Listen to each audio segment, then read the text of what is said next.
Very good morning, students. I am your science teacher and today I am going to teach you science of class 5th.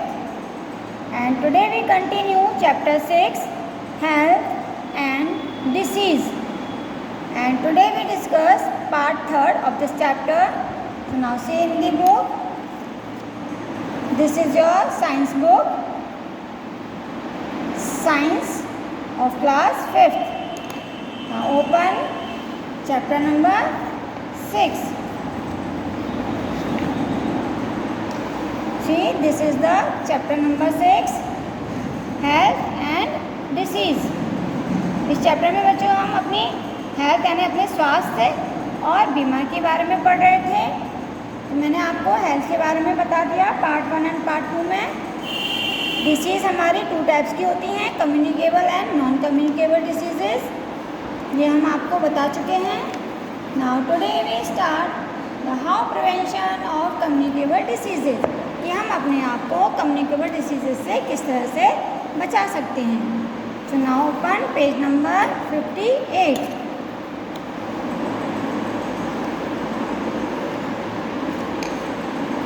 Let's start prevention of communicable diseases. यानी communicable diseases जो एक इंसान से दूसरे इंसान को फैल जाती है बीमारी, उस बीमारी को हम कम्युनिकेबल डिसीज कहते हैं। अब उससे हम अपने आप को प्रिवेंशन का मतलब होता है बचाव करना, किस तरह से हम बचा सकते हैं। तो let's start. Controlling breeding and spreading of germs can be done in a number of ways. देखो, हम जो बीमारी के कीटाणु होते हैं उनको बहुत ज़्यादा फैलने से हम उनको कंट्रोल कर सकते हैं। उसके अलग अलग तरीके हैं। तो किन किन तरीक़ों से हम उनको फैलने से रोक सकते हैं या कम कर सकते हैं, उनके बारे में हम स्टडी करेंगे। The best way to prevent a disease is by controlling the breeding and spreading of germs. तो सबसे पहले फर्स्ट जो वे है यानी फर्स्ट मेथड जो है वो ये है कि हमें जो बीमारी के कीटाणु मतलब पनपते हैं यानी कि बनते हैं, उस चीज़ को रोकना होगा कि कैसे वो बनते हैं, फिर उनको फैलने से रोकना होगा।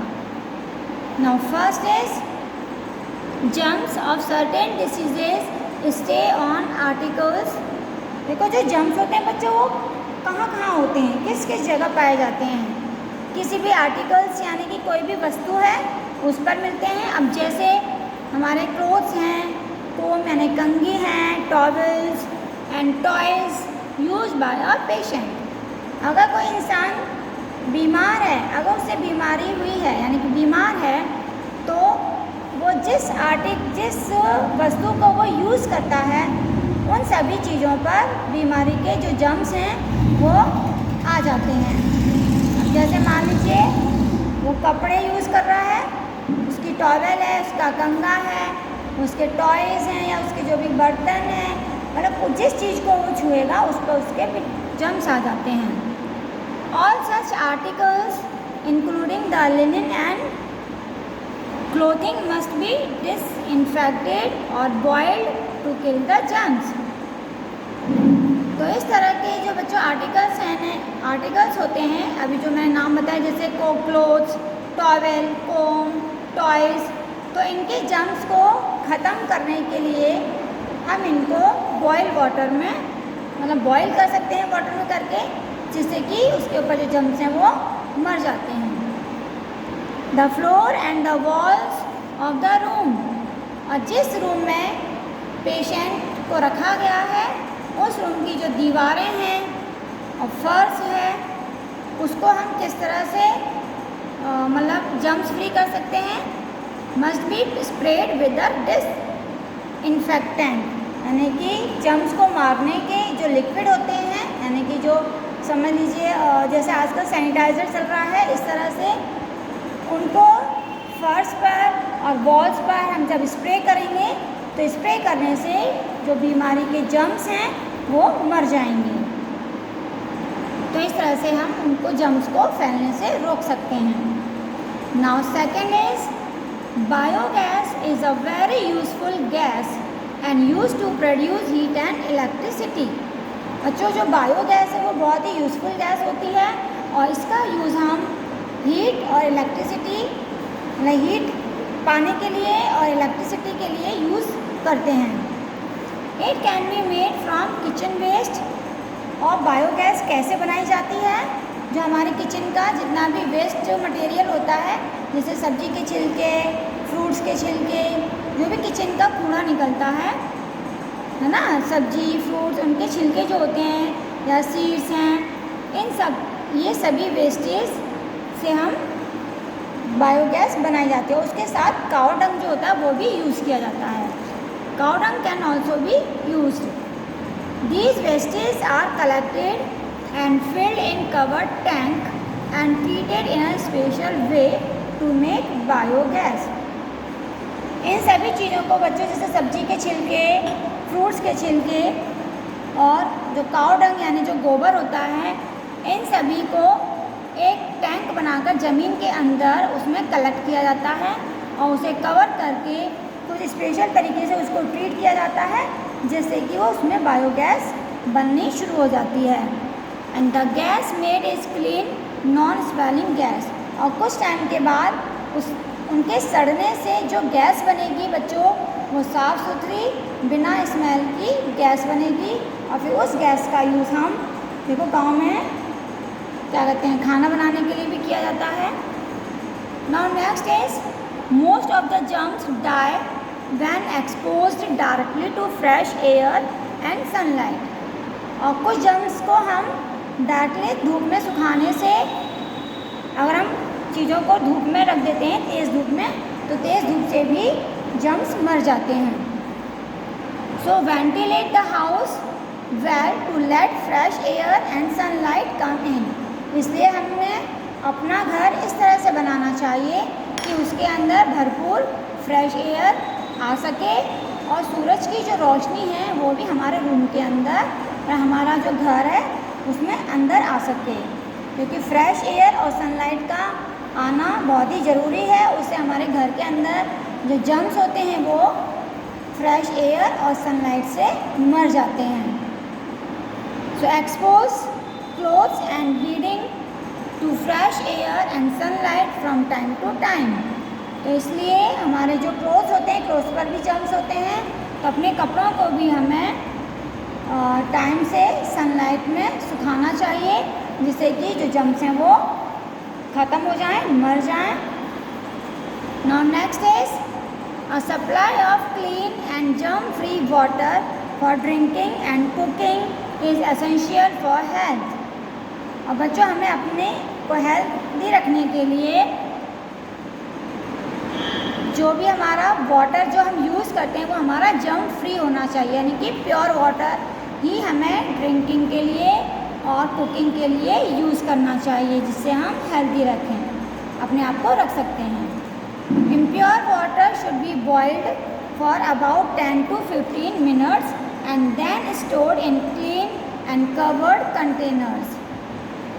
और अगर इस तरह से आपको लगता है कि हमारा जो वाटर है वो प्योर नहीं है, तो बच्चों हम क्या करेंगे, उस वाटर को पहले बॉईल करेंगे at least 10 to 15 minutes।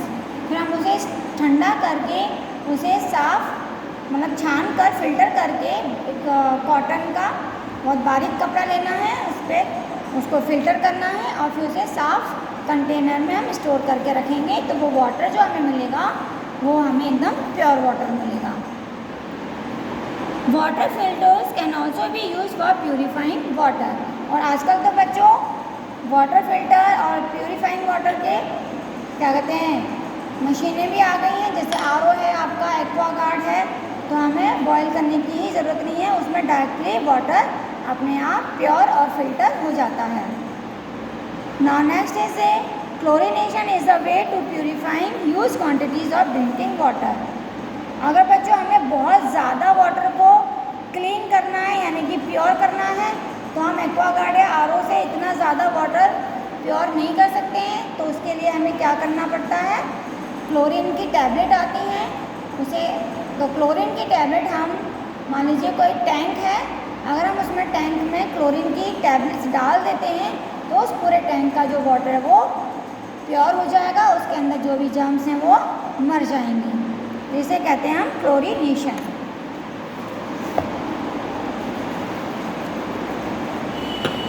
Now next is pasteurization is done so that the milk is pure and safe. और मिल्क को बच्चों प्योर करने के लिए और सही रखने के लिए पेस्चुराइजेशन एक मेथड है, उससे हम मिल्क को लंबे टाइम तक सही रख सकते हैं जिससे वो ख़राब नहीं होगा। तो ये जो मेथड है, इस मेथड में it kills harmful bacteria in milk by boiling the milk for about half an hour और more and then it is cooled quickly so that the germs are killed. इस मेथड में हम क्या करते हैं, मिल्क को हम कम से कम हाफ एन आवर यानी आधे घंटे तक उसको बॉईल करते हैं और बॉईल करने के बाद हम तुरंत ही उसे एकदम ठंडा कर देते हैं क्विकली, यानी तुरंत ही हम उसे एकदम ठंडा कर देते हैं। तो इस मेथड में इस तरह करने से उसके अंदर जो जर्म्स होते हैं वो मर जाते हैं। We should keep our home and neighbourhood neat and clean. हमें अपना घर और अपने घर के आसपास की जगह को हमेशा साफ रखना चाहिए। Windows and doors in the house must have proper screen so that insects and flies cannot enter the house and we can check diseases। हमें हमेशा अपने डोर्स और विंडोज़ को मतलब जो नेट होती हैं उनसे कवर रखना चाहिए, जिससे कि बाहर से जो इंसेक्ट हैं या फ्लाइज हैं यानी कि मक्खियाँ हैं वो घर के अंदर न आ सकें, और हमें टाइम टू टाइम अपना चेक करवाना चाहिए कि कोई बीमारी तो नहीं है। Next is kitchen, toilets and bathrooms of the house should be neat and clean। हमारे घर के अंदर बच्चों किचन, टॉयलेट और बाथरूम ये 3 जगह ऐसी हैं जो हमेशा साफ़ रखनी चाहिए, साफ़ होनी चाहिए, क्योंकि जो बीमारी के कीटाणु हैं वो इन्हीं 3 जगहों से ज़्यादा फैलते हैं।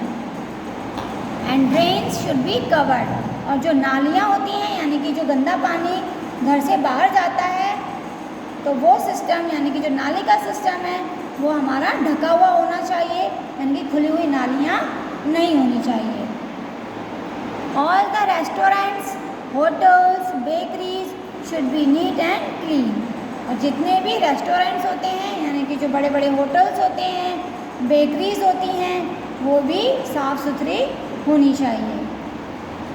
Now part 3 is completed. Thank you, have a nice day.